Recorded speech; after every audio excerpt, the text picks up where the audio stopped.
Hi friends. இப்போ நம்ம தளபதி விஜய் வந்து சிஎம்மா எப்போ பதவி ஏற்க போறாருன்னு சொல்லி தமிழ்நாடே காத்துட்டு இருக்கு. தமிழ்நாடு ரொம்ப பரபரப்பாக போயிட்டு இருக்கு. எந்த பக்கம் திரும்பினாலும் தளபதி தளபதி தளபதின்னு சொல்லி நமக்கு வைரலாக நியூஸ் போயிட்டு இருக்கு. நம்ம தளபதி என்னதாங்க தப்பு பண்ணாரு? நம்மளை வாழ வச்ச தமிழ்நாட்டு மக்களுக்கு நான் நல்லது பண்றேன் அப்படின்னு சொல்லி வந்திருக்காரு. மக்களும் அதை ஏத்துக்கிட்டு நமக்கு மாற்றம் வரும், தமிழ்நாட்டுக்கு நல்லது நடக்கும் சொல்லி எல்லாரும் ஓட் பண்ணி அவருக்கு 108 இடத்துல வின் பண்ண வச்சிருக்காங்க. நம்ம தமிழ்நாட்டில் இது ஒரு புதுவிதமான தேர்தலாக போயிட்டு இருக்கு. பதவி வெறியில எல்லாம் எந்த அளவுக்கு எல்லைக்கு போவாங்களோ அப்படின்றது நம்ம இப்ப பார்க்க முடியுது. ஏடிஎம்கே டிஎம்கே கூட்டணி அப்படின்றது ஒரு பேர் அதிர்ச்சியாவே இருக்கு. இப்போ வைரலா நியூஸ் போயிட்டு இருக்கு. அது எந்த அளவுக்கு உண்மை அப்படின்றது நமக்கு தெரியாது. ஆனா இப்போ ரீசெண்டா புதுச்சேரியில் நடந்த எம்எல்ஏ கூட்டத்துல வந்து இபிஎஸ் என்ன சொல்லியிருக்காரு அப்படின்னா, ஏடிஎம்கே ஆட்சி அமைப்பது உறுதி அப்படின்னு சொல்லியிருக்காரு. அப்படி என்ன பிளான் பண்ணிட்டு இருக்காங்க என்னன்னு தெரியல. ஆனா ஏடிஎம்கே கூட கூட்டணி இருக்குமோ அப்படின்றது கொஞ்சம் டவுட்டா தான் இருக்கு இவர் சொல்றதை பார்த்தா. விசிகா கம்யூனிஸ்ட்ல வந்து இப்ப என்ன சொல்லியிருக்காங்க அப்படின்றது இது வரைக்கும் ஒன்றும் தகவல் வரல. அவங்க வந்து கூட்டணி அமைக்க ஒத்துக்கிட்டாங்க அப்படின்னா எந்த பிரச்சனையும் இல்லாம தளபதி விஜய் வந்து சிஎம்மா உடனே பதவி ஏற்றுவாங்க. அவங்க வந்து ஆளுநர் என்ன கேட்டிருக்காரு அப்படின்னா 118 எம்எல்ஏவோட கடிதம் வேணும், ஆதரவு கடிதம் வேணும், இருந்தா உடனே பதவி ஏற்றுக்கலாம் அப்படின்றது மட்டும் தான் கேட்டிருக்காங்க. ஆளுநர் அல்லேக்கர் என்ன சொல்லியிருக்காருன்னா, ஏடிஎம்கே டிஎம்கே பெரும்பான்மையிடம் வந்தாலும் அவங்களுக்கும் நான் வந்து ஆட்சி அமைக்க எல்லாம் பண்ணி கொடுப்பேன் அப்படின்னு சொல்லியிருக்காரு. இப்ப தேர்தல் ரிசல்ட் வந்து இப்ப 4 நாள் ஆச்சு. நம்ம தளபதி விஜய் வந்து பெரும்பான்மை இல்லாததுனால தவிச்சிட்டு இருக்காரு.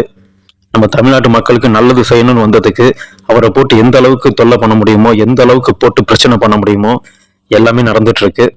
நம்ம ஃபர்ஸ்ட்ல இருந்தே பார்த்துட்டு இருக்கோம். இப்ப இந்த அளவுக்கு அவர் 108 இடத்துல வந்து வின் பண்ணியும் திரும்பவும் அவருக்கு பிரச்சனை வந்துட்டு தான் இருக்கு. ஏங்க இது மக்களாட்சி தானுங்க. மக்களால யாரு தேர்ந்தெடுக்கிறாங்களோ அவங்க தானே ஆட்சி அமைக்கணும். இதெல்லாம் மன்னர் காலத்து ஆட்சியா? அவங்க தாத்தா புள்ள பேரன் அப்படின்னு ஆட்சி அமைக்கிறதுக்கு தளபதி விஜய் வந்து 2-3 டைம் வந்து ஆளுநரை பார்த்து 1 மணி நேரத்துக்கு மேல வந்து ஆலோசனை நடத்தியிருக்காங்க. ஆனா ஆளுநர்கிட்ட இருந்து என்ன சொல்றாங்க அப்படின்னா 118 எம்எல்ஏட கடிதம் வேணும், ஆதரவு கடிதம் வேணும், அது இருந்தாதான் பதவி ஏற்கலாம் அப்படின்றது சொல்லியிருக்காரு. இப்ப 108 வின் பண்ணியிருக்காங்க டிவிகேல. 5 வந்து காங்கிரஸ்ல இருந்து ஆல்ரெடி வந்தாச்சு. இப்ப இன்னும் வந்து விசிகாட்ட கம்யூனிஸ்ட்ல பேச்சுவார்த்தை போயிட்டு இருக்கு. இன்னும் அவங்க எதுவுமே சொல்லவே இல்லை. அவங்க ஏதாவது பதில் சொன்னாவது என்னன்றது தெரிய வரும் சீக்கிரம். ஆனா ஒண்ணுங்க, ஏடிஎம்கே டிஎம்கே ஆட்சி வந்து கூட்டணி வச்சு அமைந்தா மக்கள் கண்டிப்பா வெறுத்துருவாங்க.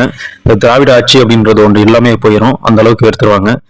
டிவிகேல என்ன சொல்லியிருக்காங்க அப்படின்னா, டிஎம்கே ஏடிஎம்கே வந்து சேர்ந்து ஆட்சி அமைச்சாங்க அப்படின்னா டிவிகேல உள்ள எம்எல்ஏக்கள் எல்லாமே வந்து அவங்க ரிசைன் பண்ணிடுவாங்க அப்படின்னு சொல்லியிருக்காங்க.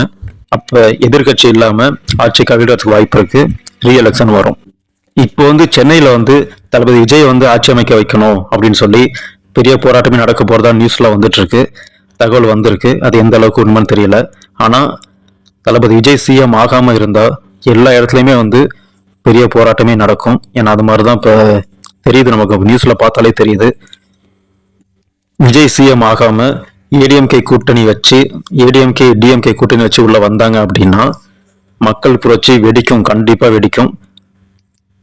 இப்ப இருக்குது மக்களாட்சி தானுங்க. ஏன்னா மக்களாட்சியில வந்து மக்கள் வந்து இவங்க தான் வந்து சிஎம்ஆ வரணும்னு சொல்லி எல்லாம் ஓட் போட்டு இந்த அளவு 108 இடத்துல வந்து வின் பண்ண வச்சிருக்காங்க.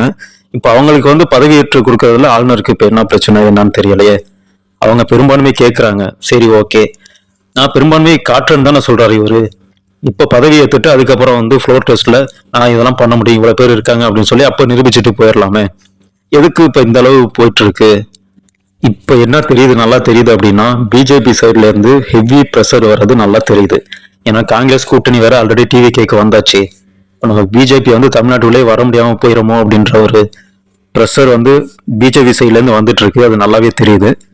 நம்ம விஜய் ஆல்ரெடி சொன்ன மாதிரி தர்மம் தாங்க ஜெயிக்கும், நியாயம் தான் ஜெயிக்கும், ஆனா கொஞ்சம் லேட்டா ஜெயிக்கும். கண்டிப்பா நம்ம விஜய் சிஎம் ஆவார், சீக்கிரம் பதவி ஏற்பார். இப்ப இந்த கூட்டணிலாம் இல்லாம ரீஎலெக்ஷன் வச்சாவே நல்லதுதாங்கிற மாதிரி தான் இருக்கு.